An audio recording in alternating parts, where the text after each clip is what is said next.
आज ହେଉଛି ଚୈତ୍ର ଶୁକ୍ଳ ନବମୀ ତିଥି। ଆଜିର ଦିନରେ ମର୍ଯ୍ୟାଦା ପୁରୁଷୋତ୍ତମ ଶ୍ରୀରାମ ଜନ୍ମଗ୍ରହଣ କରିଥିଲେ। ଏହି ଦିନକୁ ଭାରତ ବର୍ଷରେ ରାମନବମୀ ରୂପେ ପାଳନ କରାଯାଏ। ରାମନବମୀ ଉପଲକ୍ଷେ ଗାଁଠୁ ସହର ଉତ୍ସବ ମୁଖର ହୋଇ ଉଠିଛି।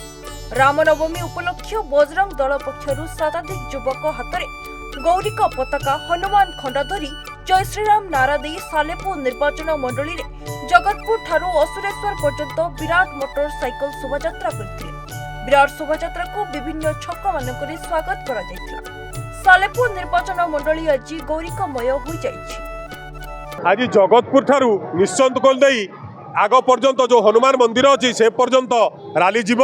आज मर्यादा पुरुष श्रीरामचंद्रंकर जेहेतु नवमी से हिंदू भाई माने सनातन धर्मर भाई माने समस्ते एकत्रित होइचु एवं गोटे जिनस कहू चाहूँ आम हिंदू एकाठी हवा एवं आगामी दिन में देखई दबा जे आम हिंदू भाई माने एटा आम करिया पड़िबो।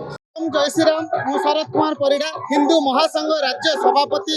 आज पवित्र रामनवमी उपलक्षे आमर जगतपुर पाखर निश्चंत कोयल असुरेश्वर छक पर्यंत विशाल हिंदू शोभा कराई। शोभा विभिन्न संगठन कार्यकर्ता मान जोगदे हजार हजार संख्यार शह शह संख्यार पारंपरिक परंपरा हिसाब से आम जाइए रैली टाक आम नहीं जाऊँ।